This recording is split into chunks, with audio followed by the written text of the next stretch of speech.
Hari ini kita akan melanjutkan ya topik untuk mata kuliah keperawatan psikiatri, yaitu tentang asuhan keperawatan pada pasien dengan isolasi sosial ya. Di pertemuan yang sebelumnya kita sudah membahas tentang asuhan keperawatan pada pasien dengan harga diri rendah ya Bapak Ibu ya. Yang kemarin sudah kita bahas tentang tanda gejala ataupun asuhan keperawatan yang diberikan pada pasien ataupun pada keluarga. Ya, mungkin Bapak Ibu masih ingat bahwa kemarin ya pada diagnosis harga diri rendah kronis itu ada gejala-gejala mayor dan juga ada gejala minor ya yang bisa kita temukan pada pasien dengan harga diri rendah kronis. Nah, pasien dengan harga diri rendah kronis yang mana kemarin secara umum ya definisinya adalah kondisi di mana pasien itu merasa bahwa dirinya tidak mampu ya, merasa tidak bisa, merasa gagal dan selalu memberikan label ataupun peran negatif pada dirinya. HDR tersebut bisa menimbulkan terjadinya diagnosis keperawatan yang lain. Salah satunya adalah isolasi sosial ya, karena misalkan pada pasien dengan harga diri rendah kronis tadi merasa malu, merasa minder, merasa dirinya itu tidak sebaik orang lain. Nah, akhirnya salah satu akibatnya adalah akan menghambat interaksi sosial atau interaksi dari pasien tersebut dengan orang lain ya, sehingga nanti salah satu diagnosis keperawatan atau masalah keperawatan yang muncul akibat harga rendah kronis adalah isolasi sosial ini ya. Oke. Kita langsung ke definisi ya Bapak Ibu. Jadi definisi dari isolasi sosial ini mungkin Bapak Ibu ketika di D3 keperawatan dulu juga sudah pernah mendapatkan ya. Jadi kita review lagi ini ya.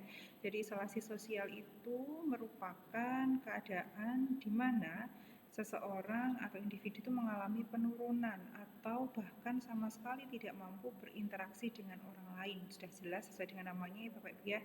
Jadi pasien tadi mengisolasi diri dari lingkungan sosial. Ya, pasien tidak mau berinteraksi dengan orang lain. Kalau diajak berinteraksi oleh orang lain juga merasa enggan, ya. Kemudian, nah ini ada teori yang menyebutkan bahwa pada kasus isolasi sosial, ya, yang mana isolasi sosial ini merupakan salah satu ini ya kelompok diagnosis gangguan jiwa. Pasien itu mungkin saja merasa mereka punya perasaan secara subjektif ya, merasa ditolak, merasa tidak diterima, ya, atau kesepian dan tidak mampu memiliki hubungan yang berarti dengan orang lain. Ya, jadi isolasi sosial ini sebenarnya merupakan ini ya Bapak Ibu ya, bentuk pertahanan diri individu terhadap orang lain maupun lingkungan yang menyebabkan kecemasan pada diri mereka sendiri dengan cara menarik diri secara fisik ataupun secara psikis ya. Menarik diri ini adalah mekanisme perilaku seorang yang apabila menghadapi konflik itu mereka cepat merasa frustasi ya, sehingga akhirnya mereka lebih nyaman untuk sendiri, menarik diri dari pergaulan, menarik diri dari lingkungan ya. Jadi pada kasus isolasi sosial ini individu itu cenderung mengembangkan mekanisme coping atau cara penyelesaian masalah yang sifatnya maladaptif ya, suka misalkan jika ada masalah dengan orang lain, mereka cenderung untuk menarik diri, ya, mundur saja daripada menyelesaikan masalah dengan orang lain tadi, ya. Ini adalah definisi dari isolasi sosial. Nah, selanjutnya untuk penyebabnya sama seperti seperti harga diri rendah kronis kemarin ya Bapak Ibu ya. Untuk isolasi sosial di sini nanti juga akan kita diskusikan tentang faktor predisposisi atau faktor yang menyebabkan terjadinya isolasi sosial. Ya, ini faktor penyebabnya. Sekali lagi saya sampaikan bahwa terjadinya gangguan jiwa itu penyebabnya adalah multifaktor, bukan hanya faktor biologi saja, bukan hanya faktor sosial saja, tapi ada banyak faktor yang mempengaruhi terjadinya perkembangan gangguan jiwa. Nah, ini dari faktor biologis, penyebabnya dari faktor herediter ya, sama seperti dari kemarin Bapak Ibu. Jadi jika ada riwayat anggota keluarga yang mengalami gangguan jiwa, maka anggota keluarga yang ada di bawahnya berisiko lebih tinggi dibandingkan dengan orang yang tidak ada riwayat anggota keluarganya itu mengalami gangguan jiwa. ya, kemudian adanya riwayat penyakit atau adanya trauma di kepala, ya, misalkan mengalami cedera kepala atau misalkan ada kecelakaan kemudian menyebabkan cedera pada kepala, kemudian cedera kepalanya itu sampai menyebabkan adanya gangguan ataupun permasalahan di otak, ya, yang mengatur fungsi emosional dan lain-lain. Nah, itu juga bisa menyebabkan terjadinya masalah keperawatan jiwa ini. Salah satunya adalah isolasi sosial. Atau yang ketiga, adanya riwayat penggunaan nafsa, ya. Adanya riwayat penggunaan nafsa ini juga merupakan salah satu faktor penyebab terjadinya isolasi sosial, ya. Kemudian dari faktor perkembangan, nah ini adanya gangguan pencapaian tugas tumbuh kembang, Bapak Ibu, ya. Jadi kita tahu bahwa pada setiap tahapan tumbuh kembang, mulai dari infan, ya, mulai dari bayi, kemudian dari toddler, usia prasekolah, usia sekolah, remaja, dewasa, bahkan hingga lansia, setiap individu itu memiliki tugas perkembangan masing-masing. Nah, jika ada gangguan ataupun hambatan dalam mencapai tugas tumbuh kembang, ya, mulai dari masa bayi sampai dewasa bahkan lansia tadi, itu bisa menjadi faktor penyebab seseorang memiliki masalah respon sosial dengan orang lain, ya. Misalkan diasuh oleh keluarga yang otoriter, ya, atau misalkan diasuh oleh keluarga yang yang keluarganya dingin, ya, tidak terbiasa berkomunikasi dalam rumah. Nah, itu juga bisa menjadi salah satu faktor yang berkontribusi ketika anak sudah dewasa, ya. Kalau punya masalah diem aja, ya, menyendiri saja, dan seterusnya, misalkan seperti itu. Nah, ini ya, sistem keluarga yang terganggu ini juga bisa menjadi faktor predisposisi. Kemudian dari faktor sosial budaya, ini ya, dari penolakan lingkungan pada usia perkembangan, ini ya, sering dibully, sering dikucilkan. Nah, ini bisa menjadi faktor penyebab munculnya isolasi sosial. Ya, tapi penyebab ini nggak langsung tiba-tiba muncul, ya Bapak Ibu, ya. Ini biasanya kalau di banyak kasus, ya, misalkan anak itu ditolak oleh lingkungan, oleh lingkungan keluarga atau pertemanan. Ya, biasanya munculnya tidak pada masa anak-anak itu, ya, tapi pada masa dewasa, ya. Misalkan ketika sudah mulai bekerja, ada banyak konflik dengan orang lain, ya, kemudian mereka sulit untuk mengembangkan mekanisme coping yang positif, sulit untuk berkomunikasi dengan orang lain, sulit untuk melakukan negosiasi, ya, kalau ada masalah dengan orang lain. Nah, itu juga bisa menyebabkan terjadinya isolasi sosial. Kemudian yang kedua, adanya kegagalan dalam hubungan sosial, ya. Ini banyak, ya, kasusnya di rumah sakit jiwa Bapak Ibu, ya, misalkan akibat perceraian, ya, dan lain-lain. Kemudian adanya tingkat sosial ekonomi yang rendah, tingkat pendidikan yang rendah, ini juga berkontribusi, ya. Sosial ekonomi rendah, kebutuhannya tinggi, gaya hidupnya tinggi sehingga tidak bisa memenuhi kebutuhannya, ya. Misalkan ada sosialita gitu, ya. Kemudian suatu saat, nah ini ya, hartanya habis, ya. Akhirnya tidak bisa bergaul lagi, tidak bisa berinteraksi dengan orang lain, tidak bisa berinteraksi dengan teman-temannya, ya, karena malu, ya, karena merasa sudah tidak tidak pantas lagi berteman dengan orang lain. Nah, akhirnya mereka mengisolasi diri, ya. Ini faktor penyebab secara umum. Nah, selanjutnya di sini ada faktor presipitasi, ya. Kalau faktor presipitasi ini faktor pencetusnya, ya Bapak Ibu, ya. Faktor pencetus ini adalah misalkan contohnya pasien ini dulu pernah didiagnosis mengalami gangguan jiwa, ya, atau pernah didiagnosis isolasi sosial, gitu, ya. Kemudian suatu saat kondisinya sudah stabil. Nah, setelah kondisinya stabil itu kok ada faktor yang akhirnya mencetuskan lagi isolasi sosialnya itu muncul kembali, Bapak Ibu. Nah, itu disebut dengan faktor presipitasi. Ya, nah, faktor presipitasi dari isolasi sosial ini adalah misalkan kehilangan ketertarikan yang nyata atau yang dibayangkan, ya.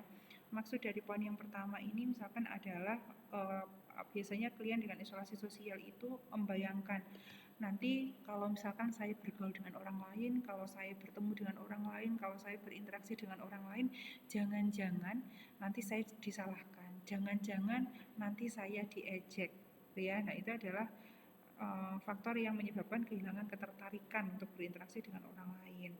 Atau yang kedua, adanya peristiwa besar dalam kehidupan yang akhirnya menimbulkan kondisi traumatik gitu, pada individu atau pada klien tersebut sehingga misalkan mereka merasa takut ketika harus bertemu dengan orang lain atau bertemu dengan halayak ramai, gitu, ya.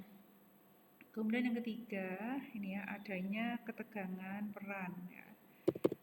Nah, ini misalkan faktor-faktor yang berkaitan dengan kemampuan individu untuk menjalankan peran masing-masing gitu ya. Ada hambatan dalam menjalankan perannya, entah itu peran sebagai orang tua, atau sebagai anak, entah sebagai pekerja dan seterusnya. Kemudian yang keempat, adanya perubahan fisiologis. Nah, ini masih nyambung dengan diagnosis harga diri rendah kronis kemarin ya, Bapak Ibu.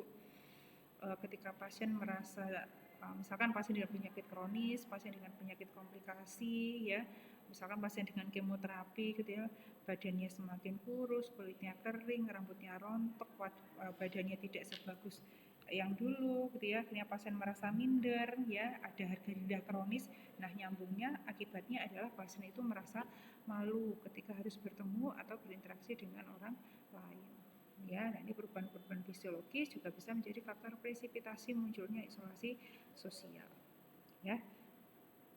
Oke, selanjutnya di sini tentang rentang respon sosial ya. Jadi rentang respon sosial ini kita tahu bahwa dalam individu atau manusia dalam membina hubungan sosial ya, individu itu berada di dalam rentang respon yang adaptif sampai dengan respon yang maladaptif ya. Ini respon yang positif, sedangkan yang maladaptif ini adalah respon yang negatif ya. Jadi kalau respon adaptif ini adalah respon individu dalam menyelesaikan masalah yang sifatnya positif ya, yang bisa diterima oleh orang lain ya. Sedangkan kalau respon maladaptif ini adalah respon individu atau cara individu dalam menyelesaikan masalah dengan cara-cara yang negatif, dengan cara-cara yang bertentangan dengan aturan, dengan agama ataupun norma yang dianut oleh masyarakat ya. Nah, ini rentang respon sosial ini mulai dari respon adaptif atau respon positif di sini ya. Oke, kalau menyendiri ya, menyendirinya adalah misalkan ya memang untuk menenangkan diri itu masih masuk dalam kategori respon adaptif ya. Otonom, orang yang mandiri ya, walaupun otonom, walaupun mandiri tapi mereka masih bisa bekerja sama ya, dan bisa membangun hubungan dengan orang lain. Nah, ini adalah rentang respon sosial dari adaptif. Nah, ketika individu itu gagal untuk mengembangkan respon adaptif saat berinteraksi dengan orang lain, nah ini akan bergeser ke kanan Bapak Ibu ya. Jadi yang kotak yang di tengah ini merupakan masa transisi gitu ya. Jadi ketika seseorang itu gagal membangun respon adaptif, maka akhirnya dia berada pada kondisi resiko ini ya, di perbatasan gitu ya. Mungkin kalau sedang ada masalah sering merasa sendiri, sering merasa tidak ada yang membantu, harus menanggung semuanya sendiri gitu ya. Ini loneliness ya, mulai menarik diri dan juga mulai ada ketergantungan. Nah, kalau ini tidak segera diatasi, kalau ini diatasi dengan tepat ya, maka kondisi atau rentang respon sosial individu itu bisa bergerak kembali ke kiri menuju ke respon yang adaptif.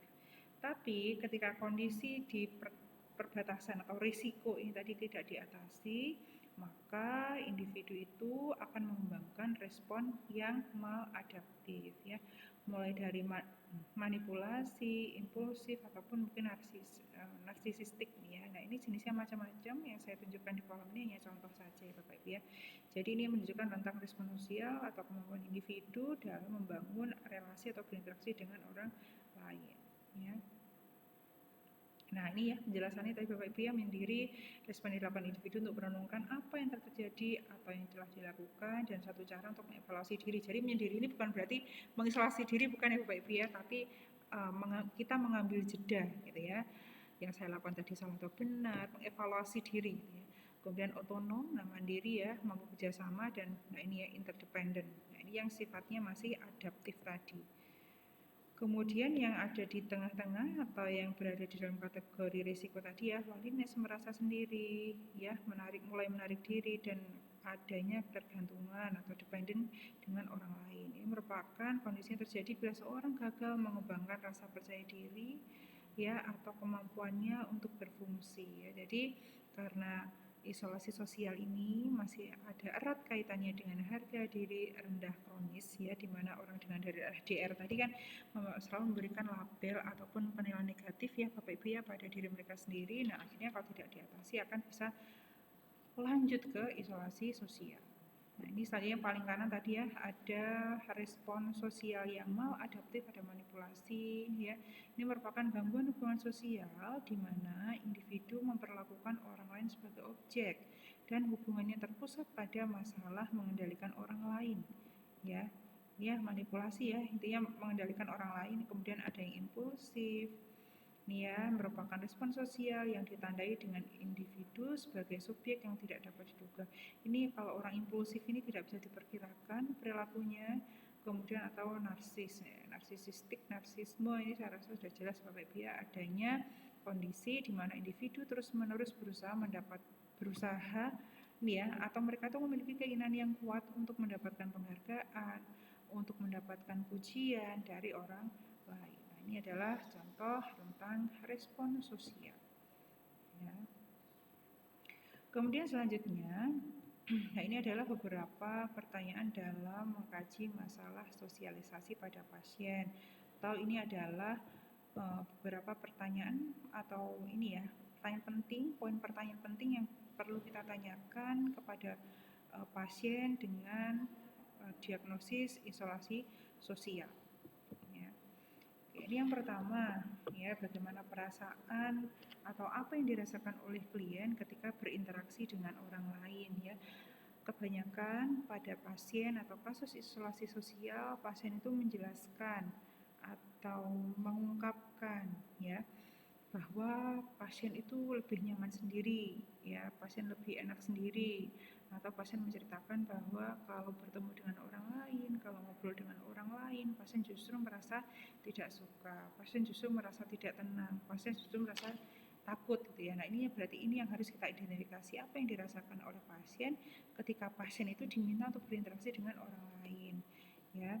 Nah, kemudian yang kedua, ya, kita identifikasi juga apakah ada perasaan tidak aman ataukah perasaan takut ditolak oleh orang lain ketika berinteraksi. Kemudian yang ketiga, bagaimana pendapat klien terhadap orang-orang yang ada di sekitarnya. Nah, ini perlu kita identifikasi. Ini pertanyaannya nanti bisa agak banyak ya Bapak Ibu ya. Apa yang dirasakan oleh klien ya terhadap keluarganya, bagaimana persepsi klien terhadap interaksi yang dilakukan oleh keluarga klien kepada klien, ya, tetangganya ataupun lingkungan sosial, ya.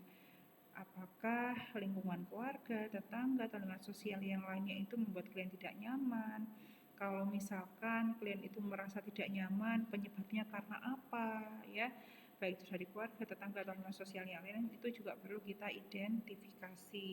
Kemudian yang keempat, apakah klien punya anggota keluarga yang paling dekat, atau kita tanyakan ya, siapa anggota keluarga yang menurut pasien itu paling dekat dengan pasien, atau anggota keluarga yang menurut pasien bisa membuat pasien itu merasa nyaman, ya. Kemudian selanjutnya, pasien punya teman dekat atau enggak, ya, ini juga kita tanyakan. Bila ada, siapa orang terdekat tersebut, ya. Nah, ini juga perlu kita identifikasi. Biasanya ini cukup kita tanyakan. Ini ya, misalkan ya, Bapak, Ibu, kalau di rumah biasanya kalau ngobrol atau kalau curhatnya sama siapa, gitu ya. Kita identifikasi pasien itu atau klien itu punya orang yang hubungannya dekat atau tidak, gitu ya. Berdasarkan persepsi pasien ya, Bapak Ibu ya. Kemudian selanjutnya ada atau tidak saudara, anggota keluarga atau teman yang tidak dekat, atau misalkan ini bisa kita tanyakan apakah ada orang lain yang membuat pasien itu merasa tidak nyaman, ataukah ada atau tidak orang lain yang membuat pasien itu pada akhirnya dia enggan untuk berinteraksi dengan orang lain. Nah, ini juga harus kita tanyakan ya.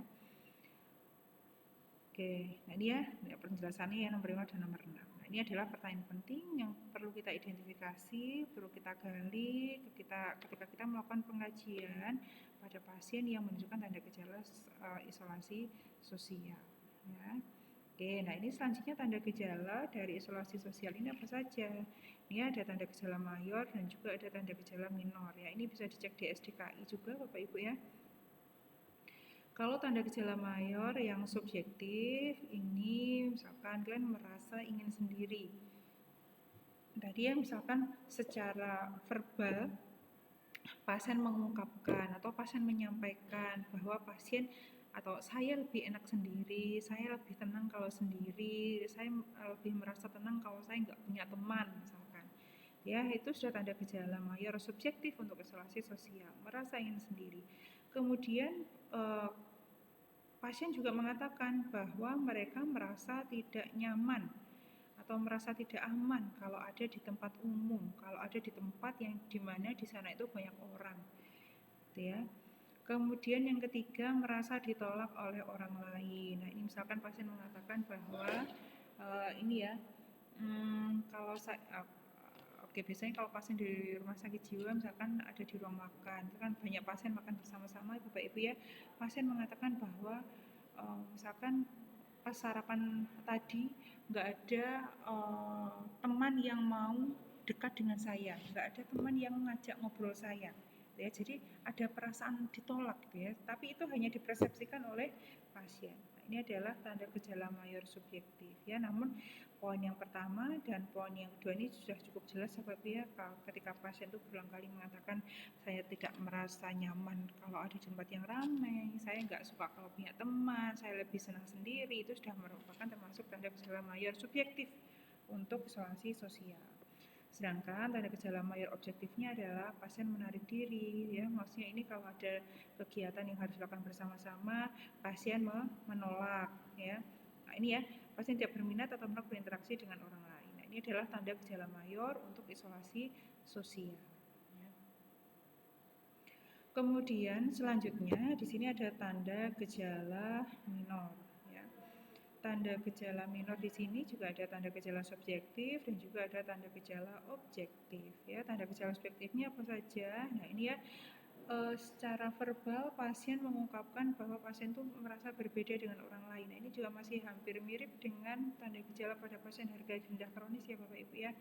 Sehingga karena di sini pasien merasa berbeda dengan orang lain, akhirnya pasien merasa nggak pede, pasien merasa malu kalau mereka harus berinteraksi dengan orang lain, ya. Kemudian merasa asik dengan pikiran sendiri, sudah pokoknya saya ingin sendiri, saya senang sendiri, saya nggak pengen punya teman, gitu ya. Kemudian mereka merasa tidak memiliki tujuan yang jelas, ya. Mereka nggak tahu kalau nanti itu berinteraksi dengan orang lain tujuannya buat apa, ngobrol itu buat apa. Nah, pada pasien isolasi sosial mereka tidak paham tentang itu, Pak Ibu ya. Sehingga nanti yang perlu kita intervensi juga pada saat kita melakukan memberikan asuhan perawatan pada pasien dengan isolasi sosial. Ya. Kemudian selanjutnya ini tanda gejala minor untuk yang objektif. Ya, ini berarti yang bisa kita amati ya Bapak Ibu ya, tanda gejala objektif atau perilaku pasien yang bisa kita lihat, yang bisa kita amati, bisa kita observasi. Nah, yang pertama adalah afeknya datar atau ekspresi wajahnya itu datar Bapak Ibu ya. Ekspresi wajahnya datar atau tidak ada ekspresi wajah, atau mungkin menunjukkan permusuhan. Menunjukkan permusuhan di sini bukan berarti pasiennya marah ya Bapak Ibu ya. Misalkan ketika kita mendekat atau duduk di samping pasien dengan isolasi sosial, mungkin pasiennya akan pindah ke tempat yang lain, ya. Kalau kita tanya pasien tiba-tiba pindah ke tempat yang lain, itu merupakan tanda gejala minor objektif juga. Kemudian menunjukkan ekspresi emosi atau ekspresi wajahnya sedih. Lalu saat kita ajak interaksi itu tidak ada kontak mata, ya, tidak melihat mata orang yang ajak berkomunikasi, tampak lesu, ya, atau merasa bahwa mereka itu nggak tahu ya atas tindakan yang mereka lakukan itu fungsinya buat apa. Nah, ini adalah tanda gejala minor untuk isolasi sosial. Oke, selanjutnya untuk nanti tindakan perawatan sama seperti pada kasus HDR kemarin ya Bapak Ibu ya, harga kronis. Tindakan keperawatan ini bisa diberikan kepada pasien ataupun kepada keluarga, ya. Oke, ini kita bahas yang pertama untuk tindakan keperawatan bagi pasien, ya. Nah, tindakan keperawatan bagi pasien ini sama ya Bapak Ibu ya, disebut dengan SP kemarin ada strategi pelaksanaan atau SPTK, strategi pelaksanaan tindakan keperawatan. Oke, ini adalah SP1 atau tindakan keperawatan pertama yang bisa kita berikan pada pasien dengan isolasi sosial, ya. Jadi ini kalau misalkan kita bertemu dengan pasien isolasi sosial tadi Bapak Ibu ya, tindakan pertama yang kita lakukan adalah bantu pasien untuk mengenal masalah isolasi sosial. Ya, karena pasien dengan isolasi sosial ya yang namanya orang dengan gangguan Bapak Ibu ya, mereka nggak sadar bahwa perilaku isolasi sosial itu adalah suatu perilaku yang salah ya. Jadi ini kita ajak ngobrol pasiennya tentang penyebab pasien itu mengisolasi diri ya, apa yang menyebabkan pasien itu suka menyendiri, apa yang menyebabkan pasien itu tidak mau berinteraksi dengan orang lain ya. Kemudian kita identifikasi juga tanda gejala yang kita temukan pada pasien dengan isolasi sosial ya, baik itu tanda gejala subjektif ataupun objektif ya. Ini yang paling mudah memang kita amati atau kita observasi untuk tanda gejala objektifnya ya Bapak Ibu ya. Misalkan tadi ya kalau kita ajak berinteraksi atau kalau kita ajak komunikasi tidak ada kontak mata, suaranya lirih ya. Kemudian selanjutnya pasien juga kita ngajak ngobrol ya Bapak Ibu ya.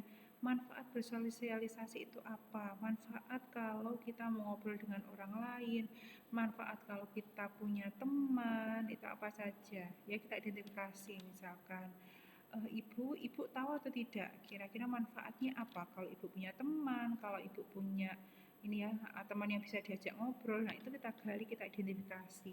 Kalau pasien ternyata mengatakan nggak ada manfaatnya suster punya teman, itu nggak ada manfaatnya suster ngajak ngobrol orang lain, nah, berarti nanti di sini kita berikan penjelasan ya tentang manfaat bersosialisasi atau manfaat berinteraksi dengan orang lain itu apa ya.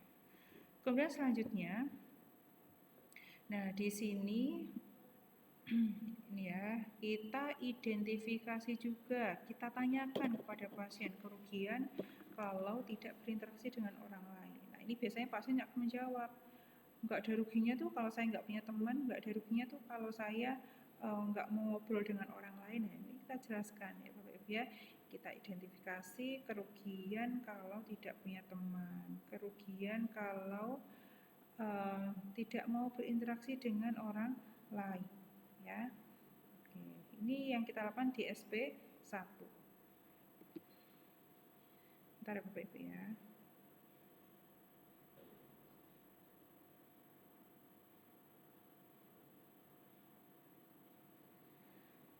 Oke, kemudian di SP1, selain kita mengidentifikasi isolasi sosial yang kita temukan pada pasien, ini juga kita latih pasien untuk berkenalan dengan cara yang baik ya. Kalau ini settingannya di rumah sakit ya, berarti kita ajak, kita bawa pasien ini kepada pasien yang lainnya untuk kita ajarkan bagaimana cara berkenalan ya. Kita ajarkan bagaimana cara berkenalan. Kalau berkenalan harus ini ya, mengucapkan salam terlebih dahulu sambil melihat mata orang yang diajak berkenalan. Nah, itu kelihatannya memang hal yang kecil ya Bapak Ibu ya, tapi pada pasien dengan isolasi sosial itu perlu diajarkan kembali ya. Harus melihat mata orang yang diajak berkenalan, kemudian suaranya harus jelas, jangan lirih, kemudian berjabat tangan ya, memperkenalkan siapa namanya sambil tersenyum gitu ya. Nah, ini kita jelaskan bagaimana cara memulai berkenalan yang baik dengan orang lain ya. Kemudian latih pasien bercakap-cakap dengan baik ketika melakukan kegiatan harian di rumah. Nah, ini kalau misalkan pasiennya tidak dirawat di rumah sakit ya Bapak Ibu ya. Ini kalau misalkan pasiennya dirawat di rumah, berarti SP1 yang bisa kita berikan adalah melatih pasien bercakap-cakap dengan baik ketika melakukan kegiatan harian di rumah. Misalkan pasien membantu mencuci piring gitu ya. Pasien kita ajari ya, piring mana yang mau dicuci ya, piringnya setelah dicuci ditaruh di mana. Nah itu kalau biasanya kalau pasien isolasi sosial nggak tahu ya Bapak Ibu, nah kita ingatkan ya kalau ketika pasien melakukan kegiatan harian di rumah, kemudian pasien itu nggak tahu apa yang harus dilakukan, berarti harus bertanya kepada keluarga yang lain. Itu yang kita ajarkan pada pasien di SP 1 ya. Ya, kelihatannya yang kita ajarkan memang hal-hal yang kecil ya Bapak Ibu ya, tapi sekali lagi baik itu pada pasien dengan gangguan jiwa, kemampuan ini ya, dalam kemampuan fungsionalnya, kemampuan dalam melakukan aktivitas sehari-hari yang sifatnya sederhana itu banyak yang hilang. Ya, sehingga pada pasien dengan isolasi sosial ini penting untuk kita latih, penting untuk kita ajarkan kepada pasien. Kemudian selanjutnya yang kedua, bantu pasien menyusun jadwal kegiatan latihan atau kegiatan harian. Nah ini pasti selalu ada di semua SP ya Bapak Ibu ya. SP1, SP2 dan seterusnya di semua diagnosis ya, termasuk HDR kemarin pasti ada di akhir SP itu diminta untuk membantu pasien menyusun jadwal kegiatan latihan ataupun kegiatan harian ya. Maksudnya di sini adalah agar pasien itu punya kegiatan ya, supaya pasien nggak cuma diam aja gitu ya Bapak Ibu ya. Ini misalkan berarti pasien kita kasih PR misalkan ketika di rumah sakit hari ini pasien sudah berkenalan dengan teman yang namanya A. Nah, berarti ini kita jelaskan, Mbak nanti coba ajak kenalan teman yang lain ya, karena tadi sudah kenalan dengan Mbak A, berarti harus nanti berkenalan lagi dengan pasien B misalkan. Nah, itu kita beri PR pasiennya Bapak Ibu ya, untuk besoknya saat kita melakukan SP yang kedua kita evaluasi pasien ini tanpa pendampingan perawat, mereka sudah mempraktekkan cara berkenalan ataukah belum ya. Oke, nah ini selanjutnya lanjut ke SP yang kedua ya. Ini intervensi yang kedua. Intervensi yang kedua ini yang kita lakukan adalah evaluasi jadwal latihan SP1 dan berikan pujian pada pasien. Nah ini ya, ketika kita sudah masuk ke intervensi yang kedua, pasien kita tanya ya, atau di hari yang kedua, Mbak gimana kemarin sudah ngajak berkenalan Mbak B atau belum ya, kita identifikasi ya. Misalkan kemudian ternyata pasien menjawab enggak, saya enggak kenalan, saya malu gitu ya, berarti itu artinya SP1-nya masih belum berhasil ya. Ketika SP1 belum berhasil, maka kita belum bisa lanjut ke SP yang kedua, artinya kita harus kembali lagi ke SP yang pertama, yaitu mengajarkan kembali bagaimana cara berkenalan dengan orang lain ya. Jadi satu SP ini kalau di jiwa ya Bapak Ibu ya, kadang tidak cukup kalau hanya dilakukan 1 hari ya, ada yang membutuhkan 2 kali pertemuan, 3 kali pertemuan dan atau mungkin lebih ya. Nah ini di SP yang kedua ya, evaluasi SP1.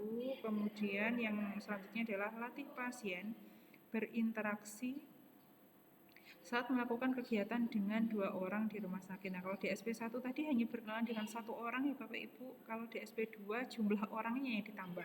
Di SP2 ini ada 2 orang. Begitu juga kalau pasiennya di rumah ya, kita latih pasien untuk berinteraksi dengan 2 orang ya.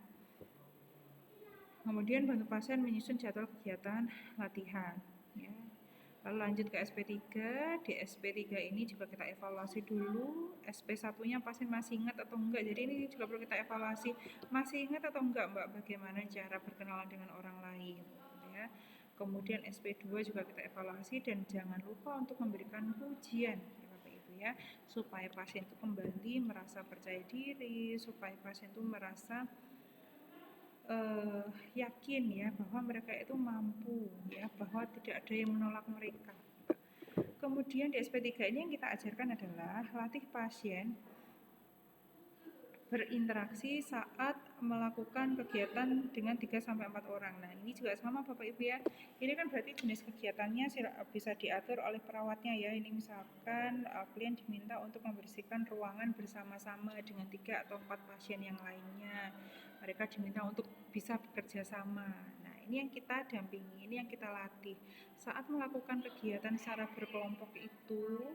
Apakah pasiennya itu cuma diam saja ketika tidak tahu, ataukah pasien ini sudah berani bertanya kepada pasien yang lain. Nah, ini yang perlu kita ajarkan Bapak Ibu ya. Begitu juga kalau pasien tadi ada di rumah. Kemudian selanjutnya bantu pasien menyusun jadwal kegiatan latihan. Nah, ini adalah isi dari SP yang ketiga. Lalu yang SP yang keempat, nah ini juga sama urutannya, evaluasi jadwal latihan SP1, SP2 dan SP3 dan berikan pujian kepada pasien. Kemudian latih pasien terlibat dalam kegiatan kelompok. Nah ini ya, kalau di SP1 tadi pasien diajarkan atau dilatih untuk berinteraksi dengan 1 orang, di SP2 pasien diajarkan untuk berinteraksi dengan 2 orang, di SP3 dengan 3-4 orang. Nah di SP yang keempat ini pasien kita ajak untuk mengikuti kegiatan kelompok atau kegiatan yang diikuti oleh banyak orang ya Bapak Ibu ya. Nah ini bisa di rumah sakit ataupun di komunitas. Nah ini misalkan kalau pasiennya di rumah ya, pasien tidak dirawat di rumah sakit Bapak Ibu, ini pasien bisa mulai kita ini ya ajak untuk datang ke posyandu kesehatan jiwa ya. Nah, ini adalah intervensi dari SP yang keempat. Kemudian di SP 4 ini juga selanjutnya adalah latih pasien bersosialisasi di kegiatan masyarakat, ya. Nah, ini di SP 4 ini kalau pasien sudah lolos di SP 1, SP 2, SP 3 maka bisa dilatih SP 4. Nah, ini juga latih pasien bersosialisasi di kegiatan masyarakat, misalkan didampingi untuk mengikuti kegiatan kerja bakti atau pengajian atau apa lagi ya, arisan mungkin ya, serta berikan dukungan yang positif terhadap setiap keberhasilan pasien. Nah, ini ya, jangan lupa memberikan pujian kepada pasien. Oke, itu tadi adalah tindakan keperawatan yang bisa kita berikan kepada pasien ya. Jadi ada 4 SP ya Bapak Ibu ya. Kemudian selanjutnya, nah ini adalah tindakan keperawatan yang kita berikan kepada keluarga. Ini ya, dimana tujuan tindakan keperawatan bagi keluarga pasien dengan isolasi sosial ini harapannya adalah keluarga bisa mengenali masalah isolasi sosial ya. Kemudian keluarga mampu merawat anggota keluarga yang mengalami isolasi sosial. Keluarga mampu mengenali tanda gejala kekambuhan isolasi sosial, dan keluarga mampu mengatasi beban yang dirasakan ketika merawat pasien dengan isolasi sosial, baik itu beban fisik, beban emosional, sosial ataupun finansial. Ya, ini rencana tujuan tindakan keperawatan bagi keluarga. Nah, selanjutnya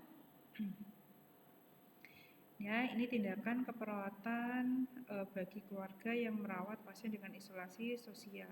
Ini jumlah SP-nya sama seperti SP untuk pasien Bapak Ibu ya. Ada 4 SP. Nah, di sini SP yang pertama itu adalah identifikasi masalah yang dialami oleh keluarga saat merawat pasien. Ya, punya kendala apa, ada masalah apa, ada hambatan apa ketika merawat pasien dengan isolasi sosial ya.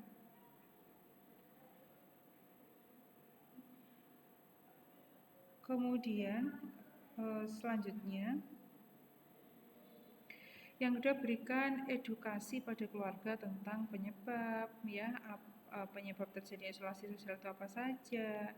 Terus kemudian kan tadi sebelum melakukan SP pada keluarga, kan kita sebagai perawat sudah melakukan SP pada pasien ya Bapak Ibu ya. Kita sudah menggali penyebab isolasi sosial yang terjadi pada pasien, tanda gejalanya apa, dampaknya apa. Nah, itu kita jelaskan juga kepada keluarga pasien ya, tentang penyebab atau hal apa saja yang menyebabkan isolasi sosial pada pasien ya, agar keluarga tahu ya. Kemudian kita jelaskan juga kondisi-kondisinya seperti apa yang bisa mencetuskan kembali terjadinya isolasi sosial pada pasien. Ya, kemudian selanjutnya berikan edukasi pada keluarga agar menciptakan lingkungan yang kondusif, gitu ya. Jadi ketika keluarga ini merawat pasien dengan isolasi sosial, ya, pasien hanya mengurung diri di kamar, tidak mau berinteraksi dengan orang lain, ya keluarga harus aktif, gitu ya. Aktif mendekati pasien ya, mengajak berkomunikasi pasien, walaupun misalkan pasiennya diam, pasiennya menolak, tapi keluarga harus bisa menunjukkan gitu ya, bahwa keluarga itu hadir untuk pasien. Kemudian yang keempat, berikan edukasi peran keluarga cara merawat pasien untuk melatih pasien bersosialisasi secara bertahap. Tadi ya, kalau misalkan pasiennya gak nyaman dengan orang lain, maka harus ada salah satu anggota keluarga yang dirasa paling dekat dengan pasien untuk memulai mengajak interaksi ya dengan pasien. Lalu yang kelima, edukasi peran keluarga tentang cara merawat pasien isolasi sosial, yaitu bercakap-cakap dalam keterlibatan satu kegiatan rumah tangga ya. Jadi satu anggota keluarga yang dirasa paling dekat dengan pasien tadi harus bisa membantu pasien untuk melakukan kegiatan harian di rumah gitu ya. Jadi dibantu oleh satu keluarga gitu ya. Kemudian berikan edukasi pada keluarga untuk membantu pasien melaksanakan jadwal latihan, dan berikan edukasi pada keluarga tentang tanda gejala kekambuhan yang perlu untuk segera dirujuk.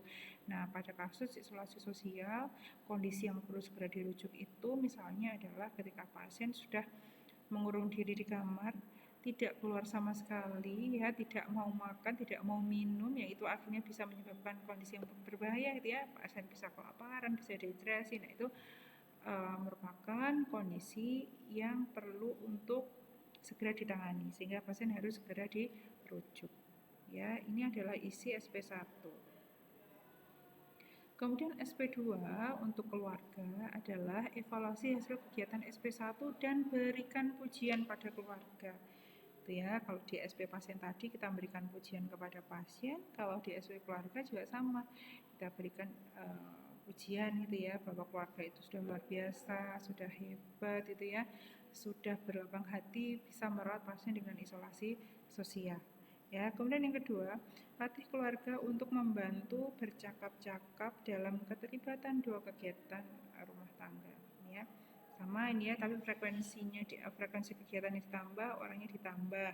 Kemudian edukasi keluarga untuk membantu pasien melaksanakan jadwal latihan. Jadi ini SP2 ini keluarga diminta untuk membuatkan jadwal kegiatan yang bisa dilakukan oleh pasien ketika di rumah dan dibantu oleh keluarga. Ya. Kemudian yang keempat, kita ingatkan kembali kondisi yang seperti apa yang mengharuskan pasien itu harus segera dirujuk. Kemudian selanjutnya ini adalah SP3 bagi keluarga ya Bapak Ibu ya. Tindakan yang bisa kita lakukan adalah evaluasi SP1 dan juga kita evaluasi SP2. Kita evaluasi apakah keluarga sudah membantu pasien untuk melaksanakan kegiatan harian di rumah ataukah belum gitu ya. Dan jangan lupa untuk kembali memberikan pujian.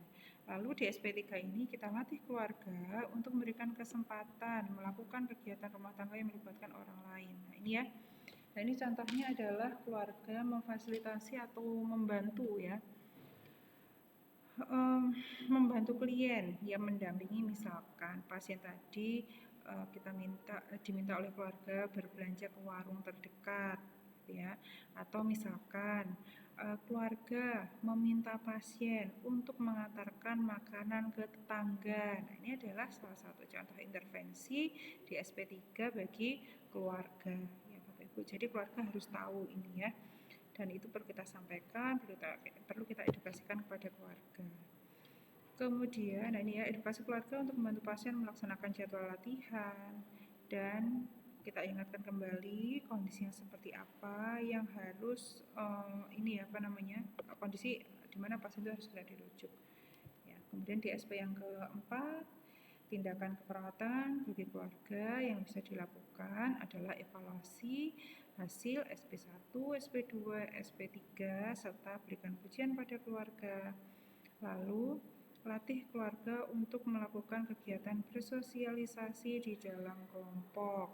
Ya, ini keluarga harus tahu kalau sudah masuk ke SP yang keempat ini, keluarga diharapkan bisa membawa pasien, bisa membawa anggota keluarga di isolasi sosial tadi ya, untuk melakukan kegiatan secara berkelompok, ya, kerja bakti, arisan ataupun kegiatan berkelompok yang di sana itu banyak melibatkan orang. Ya. Kemudian edukasi keluarga untuk membantu pasien melaksanakan jadwal kegiatan pasien. Kemudian edukasi pada keluarga tentang tanda gejala kekambuhan yang harus segera dirujuk. Ya, ini ya pada poin yang keempat ini harus pasti ada di setiap SP.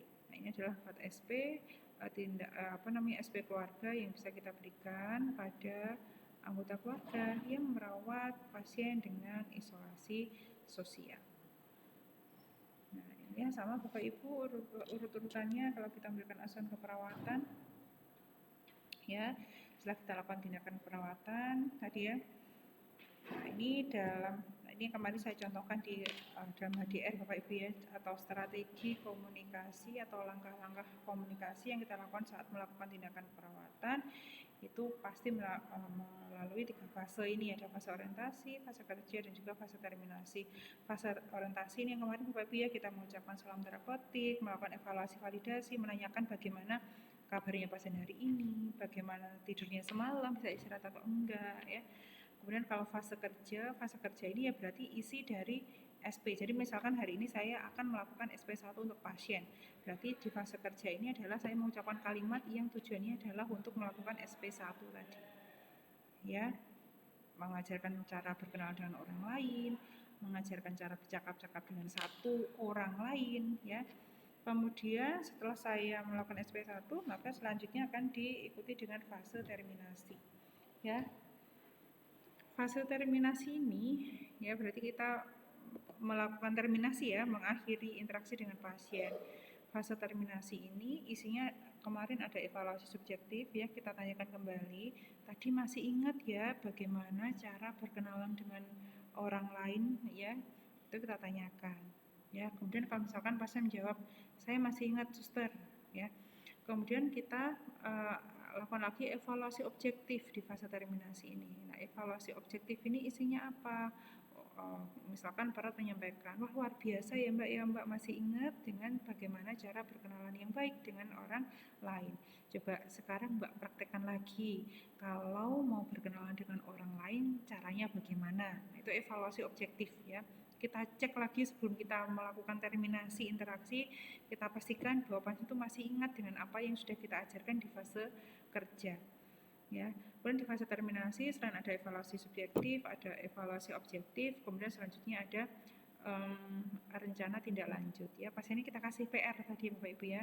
Oke, karena Mbak sudah luar biasa nih ya, sudah bisa menjelaskan kembali bagaimana cara berkenalan dengan orang lain, berarti